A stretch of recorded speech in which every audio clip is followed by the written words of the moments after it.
Ebony and Ivory Reptiles.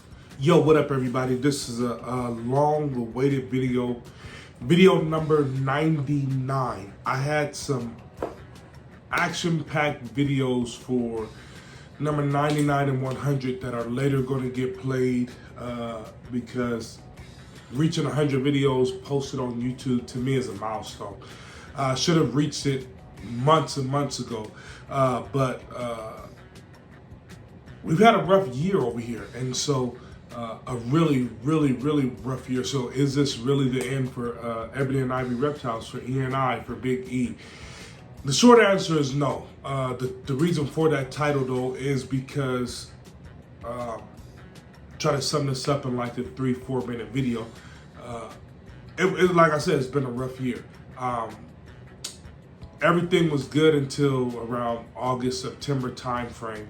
I left to go to VIN at the Sacramento Reptile Expo in Sacramento, California at the very first weekend of September.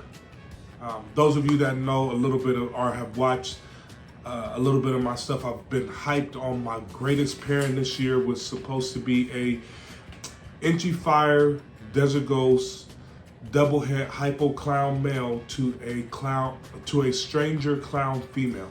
Was hoping to get some fire stranger clowns that were head desert ghosts, possible head hypo, whatever, some kind of stranger combos, whether they were triple head, whether they were double heads, whatever. That clutch was going to propel my program into the future with the best with the best stuff that I currently had at the time. And also anticipating that clutch, I had just bought a white lace female from Canova, who was about 1900 grams when I got her.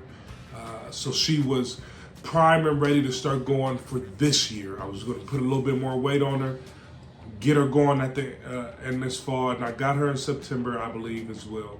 Or right before September, and get her going later on this fall, or this time right now, December, January is when we start breeding, and get her going. But what ended up happening was I had the worst month ever in the month of September. I'm leaving to go to this Sacramento Reptile Expo.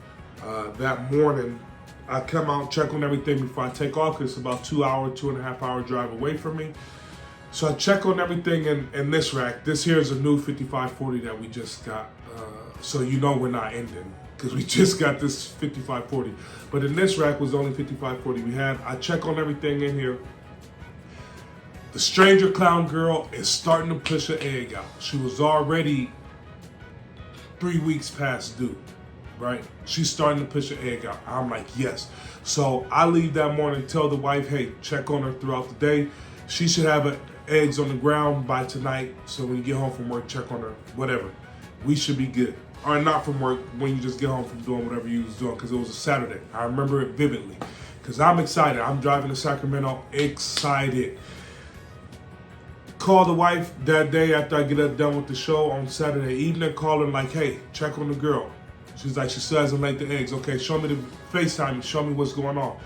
Same first egg is this much out of her cloaca, or whatever you want to call it. Yeah. So this much of the white egg is coming out. I'm like, shoot. Okay, hopefully she's not egg bound, but I've never seen a snake take, a whole day to push out one egg. So I'm like, okay, leave her be, close her back up, don't worry about her. Check in the morning, she should have all those eggs out. The morning comes, she checks before she goes to church. I'm still out in Sacramento, so I can't check myself. Still same results. I get home that night, still same results. So I'm like, at that point, okay, this female, this egg right now is egg bound on this female. We take the time, push that, massage that last egg out. We massage it out, get that out of her. She's angry, she's cranky, she's not feeling well. She's tired and stressed out. Get that egg out of her, and that egg, try to throw it in the incubator, it's a dud. Doesn't work, rots out in a day, less than 24 hours, just rotten, stinking, whatever. Sorry, my sinuses is going crazy right now. The season change is killing me. But either way, we do that, get that egg out. We leave her be for a few days. Still nothing happens. I contact the vet because I'm like, shoot, my snake is egg bound. Bring her to the vet. The vet's like, yeah, she got 7 more eggs in there.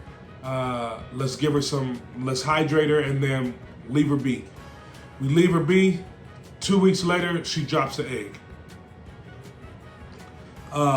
She drops that egg we took her to the vet twice.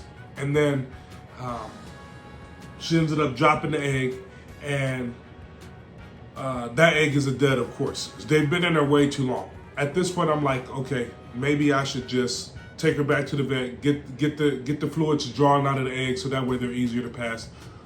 The egg is not going to be valuable anyway. Get that stuff to pass. But then I'm like, shoot, I don't want to be too invasive. The vet is like, well, if we do that, some of the yolk or whatever that's in the egg or whatever could still leak inside of her, causing her to go septic and die. Granted, this is a $10,000 snake I spent, or I bought a year ago because I bought her at 800 grams and from a great breeder. Paid $10,000 for this snake. Biggest investment we had made in the ball python game.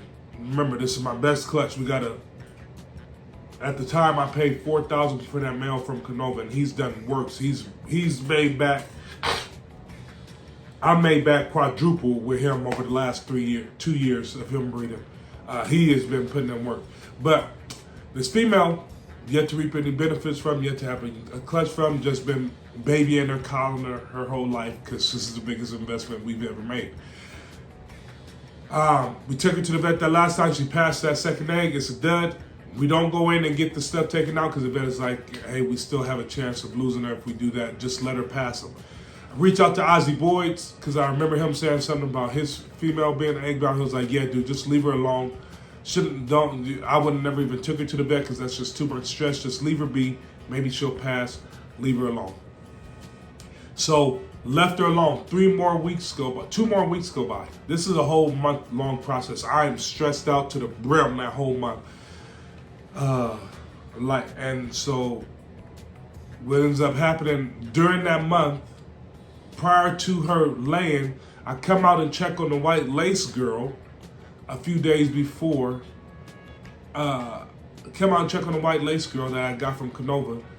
She goes, I get her, she eats the first weeks that she's here, then just goes off of food, doesn't eat at all. A few weeks later, I go in there and check on her, bam, she's belly up. Don't blame the breeder. I don't know what happened to her. It's an animal. Sometimes things happen. Maybe she couldn't deal with the atmosphere change or whatever.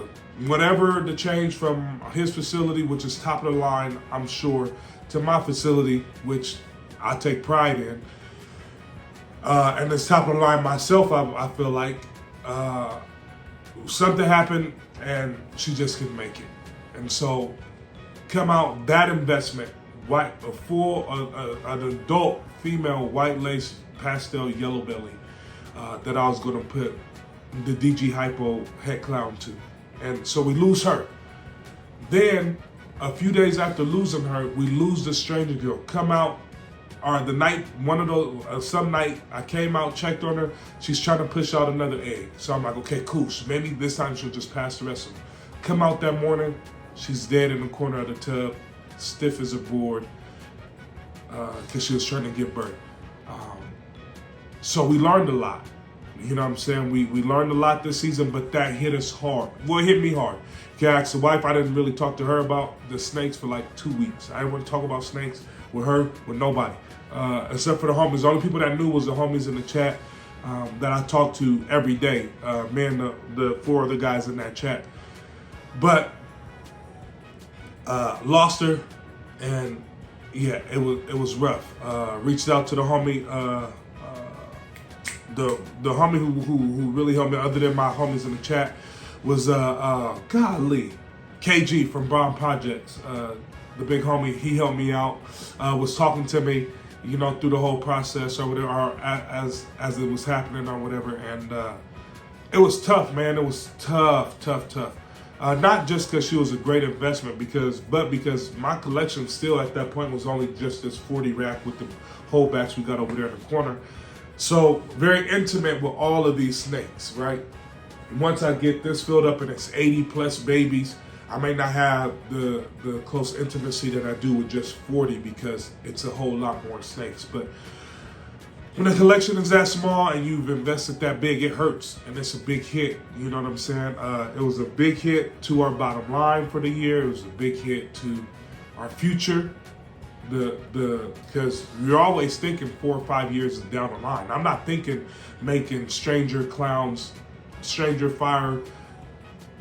clowns that are het, DG, posse, hypo. I'm thinking stranger triple visuals with combos in there with spot nose, because I've got some spot nose stuff that should be producing me triple heads, all that stuff this year. So pairing those up to those babies in a few years. You know, I'm thinking 4 or 5 years down the line. Stranger fire, spot nose, triple visual clowns, or triple visual hypo desert ghost clowns. You know what I'm saying? So that's from all that down the drain, gone, vision gone. So it was, man, it hurt. I'm not going to even lie. Shout out to Nick over at Renowned Reptiles, one of the most stand-up dudes I've ever met in the hobby, for sure. But I'm not going to lie, it was tough. But I say all this to say, this is video 99. This is why we've been gone, because we did hit a wall, like that 1,000-gram wall, and that female won't eat for months.